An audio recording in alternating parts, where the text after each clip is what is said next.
Me dit Greg. Plutôt non. Plutôt non. Un petit peu. Ouais, plutôt non. Qui dit oui? Un petit peu, oui. Un petit peu? Oui. Oui. Olivier? Oui, oui. Oui. Gilles? Oui. Vous me dites non, hein, Greg. Oui, parce que Alors, alors, hop. J'ai bien entendu, non? C'est ça oui, oui. Eh bien, ça va nous faire un duel Un pour 4 lancer contre 1. ce débrief. Ça pourrait faire On va faire un un 4 Comme contre ça, je vais...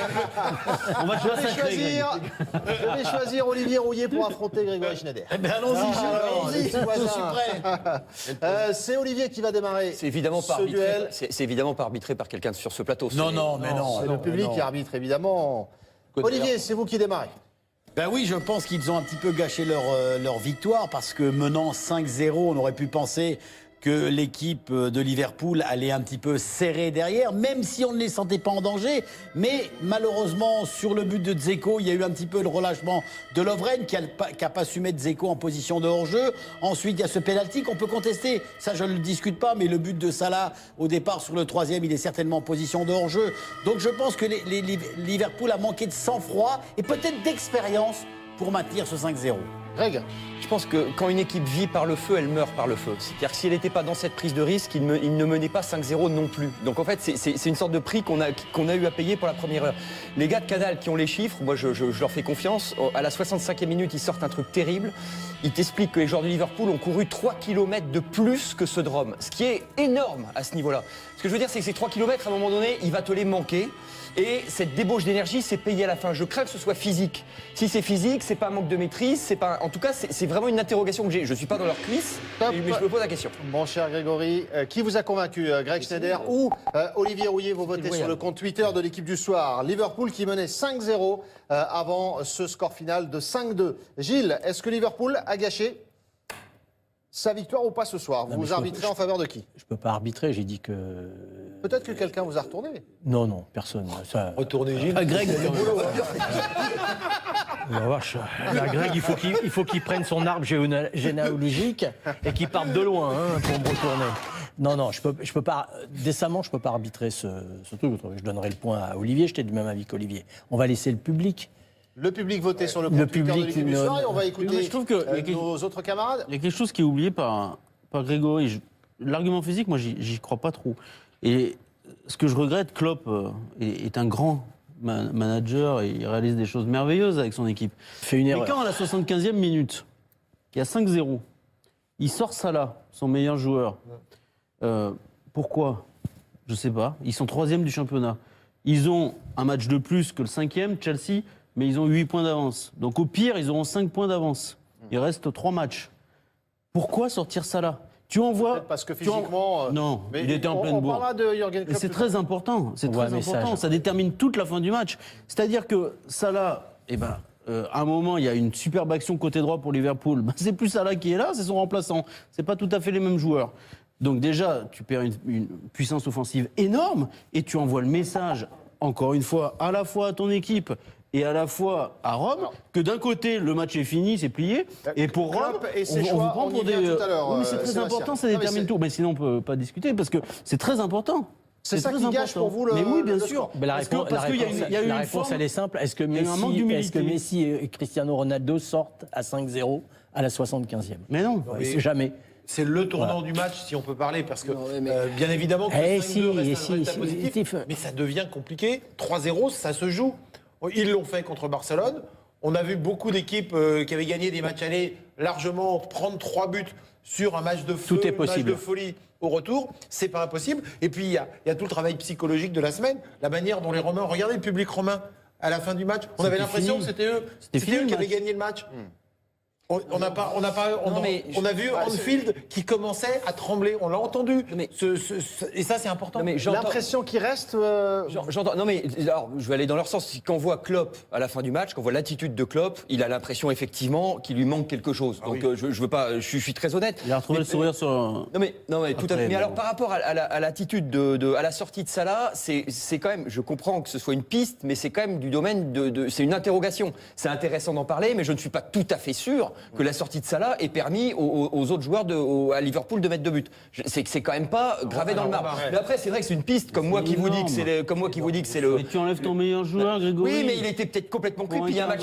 Attendez, il y a un match retour. Il y a un match retour, donc t'es quand même. Mais tu le reposes samedi. Mais je ne sais pas. Grégory, tu le reposes samedi. Liverpool jouera la Ligue des Champions la saison prochaine. Est-ce qu'il n'a pas joué avec un truc? Est-ce qu'il a pas? Moi, on est. Encore une fois, on pour le coup, soyons honnêtes, si au Paris Saint-Germain, l'entraîneur, que ce soit Unai Emery ou son successeur, il fait cela à la 75e minute et qu'il en prend 2, on le massacre. C'est-à-dire que s'il sort Neymar à la 75e minute et que derrière il en prend 2, il se fait assaisonner à juste titre. Absolument. À juste titre. Sur cette impression, Olivier, j'ai entendu vos arguments tout à l'heure, mais sur cette impression, le public romain qui était différent à la fin du match, Liverpool qui quitte le match en se demandant bien quel genre d'opération ils ont fait, vous croyez que ça montre la soirée quand même?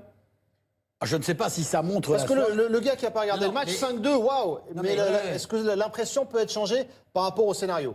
Ouais, non, ce qui démontre, c'est que je pense que... Mais c'est vrai qu'on va revenir dessus, mais moi je pense que l'entraîneur commet une grosse faute. Il fait preuve de suffisance sur ce coup-là. En se disant 5-0, il ne va plus rien nous arriver, donc je prends même pas forme de précaution en reposant certains. Je pense qu'il a fait une erreur d'intelligence de jeu. Et en plus, si on regarde le parcours en championnat essentiellement de Liverpool cette saison, c'est une équipe qui tient souvent le score et qui le concède en fin de match. Voilà. Qu'est-ce qui s'est passé le week-end dernier? C'est pareil. Ils mènent 2-0 en championnat. Ça finit 2-2. C'est donc le message qu'il envoie, qui est quand même un message pour moi de fragilité. Pourquoi tu sors ton meilleur joueur? Tu as 5-0, tu es plus en phase d'en mettre un 6e que d'en encaisser. Et là, tu reconstruis quelque part ce qui fait un peu le trauma de Liverpool, c'est de prendre des buts en fin de match. Oui, mais on fait comme si... Ça, c'est très intéressant parce que ça leur est arrivé plusieurs fois cette saison. Ouais. C'est-à-dire que c'est pas que ce samedi. C'est une équipe qui sait peut-être pas tout faire ou qui sait faire certaines choses mieux que d'autres. Ce que je veux dire, c'est que j'ai aucune raison de penser, moi, qu'elle soit aussi forte dans la maîtrise que dans l'espèce de frénésie qu'on a vu pendant une heure. Elle a peut-être pas tous les talents. Alors, on peut dire c'est une limite, mais de là mettre ça sur le dos de Klopp ou de... Vous voyez, c'est peut-être quelque chose que lui voit. Après, il y a la seule chose qui... Attends, je voulais juste... Tu dis, quand même, tu peux pas le mettre sur le dos de Klopp. Bah si, s'il y en a un qui connaît son équipe par cœur, c'est quand même l'entraîneur. Mais ils savent peut-être pas tout faire, Olivier. Ils savent peut-être pas tout faire. Oui, mais qui ne sachent pas tout faire. Mais tu fais en sorte que, quand tu mènes 5-0 à 15 minutes de la fin, tu fais en sorte que ce score, tu au moins le conserves. Oui. Parce que c'est quand même. Mais ils ont essayé. Oui, mais la seule explication possible. Ils sont pas capables de. Non, mais la seule explication possible à la sortie de Salah, la seule, c'est Hervé Penaud qui me le rappelait, c'est éventuellement une fragilité physique, puisqu'il avait. Hervé me rappelait qu'il avait les adducteurs fragiles. Mais c'est la seule. Et encore une fois, je pense que là, c'est vraiment. On est dans le domaine de la précaution.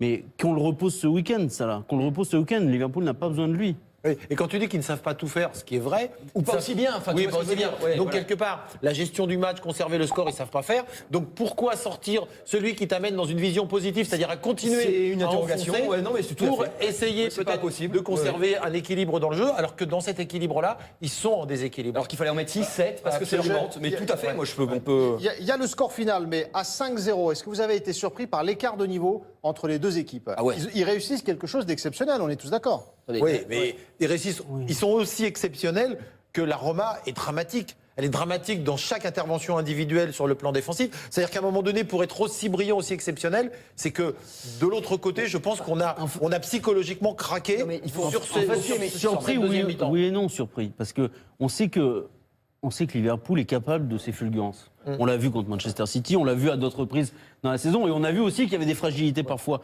Mais c'est vrai qu'avec cette équipe-là, on sait que quand ça part bien, ça peut faire mal. Donc c'est vrai que c'est... Non mais c'est quand même une équipe. Il faut bien voir. La Roma, on peut toujours dire, la Roma c'est peut-être pas une énorme équipe, mais ils ont éclaté Manchester City 2 fois cette saison quand même comme ça. Je veux dire, qui est quand même sans doute la meilleure équipe d'Europe. C'est-à-dire que c'est une équipe qui a ça. C'est une équipe qui est, quand elle a cette intensité athlétique là. En plus des joueurs comme Firmino, comme Salah, c'est quand même phénoménal. Mais la force de Liverpool, c'est d'avoir pendant un certain temps mettre complètement la Roma de travers, d'en oublier ses qualités défensives, parce qu'ils ont quand même pris des buts, mais c'était presque des buts comment vous dire, d'entraînement. Oui. La façon dont défensivement ils étaient positionnés. Alors après, on peut revenir, hein, on peut estimer, je crois que sur le troisième, à mon avis, Salah est en position de hors-jeu quand il est sur le côté. Je le confirme. Sur le quatrième, je me demande s'il est encore pas limite. Mais bon, Non. ça Non, fait sur rien. le quatrième. Non, il n'y est pas. Le troisième, oui. Alors, sur le troisième, il y est, etc. Mais il y a quand même du non-sens défensif. Et alors qu'ils soient en position du hors-jeu, c'est une chose, mais il faut voir le suite des actions et la qualité des attaquants de Liverpool, libre aussi de tout marquage. C'est ça qui est surprenant d'une équipe italienne, en tout cas. Même si peut-être avec l'entraîneur qu'ils ont, il y a un envie plus offensive. Mais moi, j'ai été étonné de ça. Et si la Roma en arrivait là, c'est parce que Liverpool les a obligés à jouer comme ça. Gilles, à 5-0, vous étiez vraiment surpris de l'écart de niveau auquel on assistait ce soir? Oui, oui. Moi, ce qui m'a surpris surtout, c'est que la Roma a été incapable de se hisser à un niveau physique et d'intensité que leur a imposé Liverpool. Et après, je me suis souvenu des matchs de Barcelone contre la Roma. Ça jouait moins vite, ça jouait techniquement, mais ça jouait beaucoup moins vite. Et Liverpool a cette faculté de mettre énormément d'intensité, énormément de vitesse dans les transitions. Alors, moi, j'ai l'impression, j'écoutais Olivier, j'ai l'impression qu'au milieu, la Roma, ils étaient absents, quoi. J'ai l'impression qu'ils ont joué sans milieu. Il n'y avait personne au milieu, ils avaient 4 défenseurs qui prenaient des vagues, et qui, naturellement, se faisaient mouiller. Moi, c'est un petit peu l'impression. Et après, quand ils sont revenus dans le match, quand ils ont refait 5-1, 5-2, on a l'impression qu'on les a retrouvés. Ils étaient revenus. Alors, est-ce que Liverpool n'a pas les 90 minutes dans les jambes par rapport à ce que disait Grégory, je veux bien l'entendre. Est-ce que, la sortie de Salah, ça c'est une bêtise structurelle d'un entraîneur, il ne doit jamais faire ça. Je vais reprendre, c'est pas de moi, c'est Alex Ferguson. Un jour, on lui demande comment il a gagné la finale de 99, je crois, quand il avait gagné 2-1 contre le Bayern, entre la 90e. Il a dit c'est très simple, Ballack était le meilleur joueur de chez eux, il est sorti, il était cuit, mais il l'a sorti, ils ont reculé de 20 mètres, on a mis notre cul dans les 18, on a marqué. Voilà. Donc c'était simple, c'est-à-dire que c'est aussi simple. D'abord, voilà, à Barcelone, on ne sort pas Messi, au Real, on ne sort pas CR7. Moi, je pense que Salah fait partie, à l'heure actuelle, il est même peut-être pour moi supérieur à Neymar, fait partie des 3 ballons d'or possibles. Ouais, ce sera notre prochain thème. Oui, mais je suis toujours en avance, moi, sur les thèmes. Moi. Vous avez du mal, hein, vous travaillez, vous avez du mal, moi, je vais un peu plus vite que vous.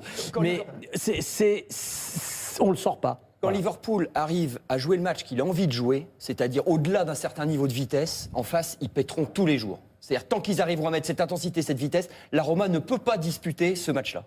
Donc, c'est pas très... Ils n'ont pas les armes. Ils n'ont pas les armes. Donc, ils vont péter tous les jours. Vous jouez 10 fois, ils péteront 9 fois. Par contre, quand les autres peuvent plus mettre cette intensité-là, cette vitesse-là, là, on commence à être dans un match un peu plus complexe. Mais s'ils la mettent, c'est rideau.